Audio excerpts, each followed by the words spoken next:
कहानी की शुरुआत साउथ अटलांटिक समंदर के बीच सफर करती एक एक्सप्लोरर टीम से होती है। इसी जहाज पर डेविड नाम का एक वेदर ऑफिसर मौजूद था, जिसे हुकूमत ने एक दूर दराज और वीरान जजीरे पर 1 साल तक मौसम का मुशाहिदा करने के लिए भेजा था।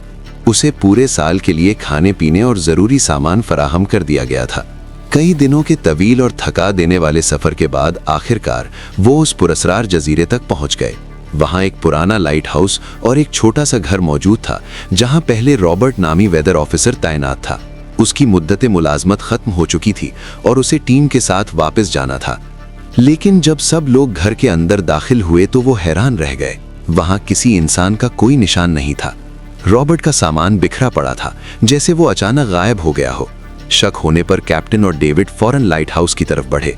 उन्होंने देखा कि लाइट हाउस को नोकीली लकड़ियों से इस तरह घेर दिया गया था जैसे किसी ने जानबूझकर उसे किले की शक्ल दे दी हो। कई बार दरवाजा खटखटाने के बावजूद कोई जवाब ना मिला तो उन्होंने जोर लगाकर दरवाजा खोला और अंदर दाखिल हो गए। अंदर उन्हें ग्रोनर नाम का एक पुरस्कार आदमी मिला। जब उससे रॉबर्ट के बारे में पूछा गया तो उसने सर्द लहजे में बताया कि रॉबर्ट मर चुका है।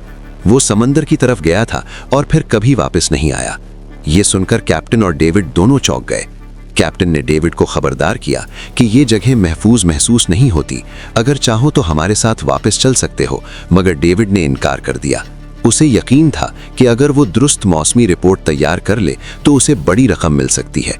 कैप्टन ने उसे हिफाजत के लिए एक बंदूक दी और 1 साल बाद वापस आने का वादा करके रवाना हो गया। अकेला रह जाने के बाद डेविड ने घर को रहने के काबिल बनाया। रात को उसे दराज में रॉबर्ट की डायरी मिली। इसमें जजीरे और किसी पुरस्कार मखलूक के बारे में अधूरी और खौफनाक बातें लिखी थीं। कुछ अजीब जानवरों के खाके भी बने हुए थे। डेविड ने सोचा शायद तन्हाई ने रॉबर्ट को पागल कर दिया हो। डायरी पढ़ते पढ़ते वो सो गया।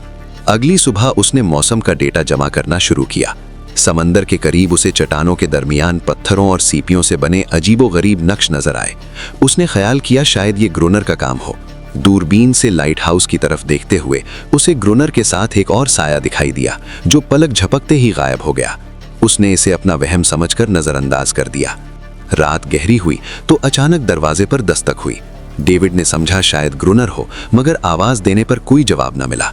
जैसे ही वो लैंप लेकर दरवाजे के करीब पहुंचा, उसके कानों में गैर इंसानी और खौफनाक आवाजें गूंजने लगीं। अचानक उसने देखा कि दरवाजे के नीचे से किसी अजीब मखलूक का बदसूरत हाथ अंदर आने की कोशिश कर रहा था। वो हाथ इंसान का नहीं था।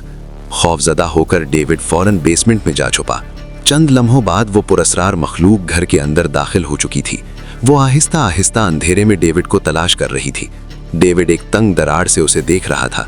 उसकी सांसें तेज और दिल जोर जोर से धड़क रहा था। अचानक उसकी हल्की सी हरकत से फर्श चरमराया। मखलूक रुक गई। उसकी गर्दन गैर फिटरी अंदाज में मुड़ी, जैसे उसे अपने शिकार की आहट मिल गई हो।